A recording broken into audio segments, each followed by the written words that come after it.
নেতিবাচক বা বিরূপ কোনো মন্তব্য নেই। ইউটিলিটি সার্ভিসের বকেয়া যা ছিল পরিশোধ করেছেন। জাতীয় পার্টি তার মনোনয়নপত্রটি বৈধ হয়েছে।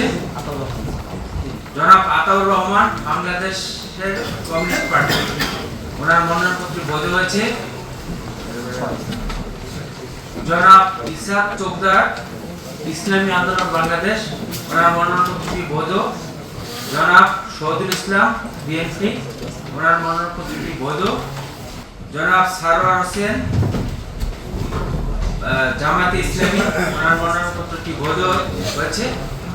আর এই আমাদের মোট 10টি ছিল, 10টির মধ্যে 5টি আমরা সঠিকতা থাকায়, কাগজপত্রের সঠিকতা থাকায়, পুলিশের বিরূপ মন্তব্য না থাকায়, বাংলাদেশ ব্যাংকের ক্লিয়ারেন্স থাকায় এবং অন্যান্য যে সংস্থার ক্লিয়ারেন্স থাকায় এই 5টি মনোনয়নপত্র বৈধ ঘোষণা করছি এবং 5টি মনোনয়নপত্র বাতিল করছি।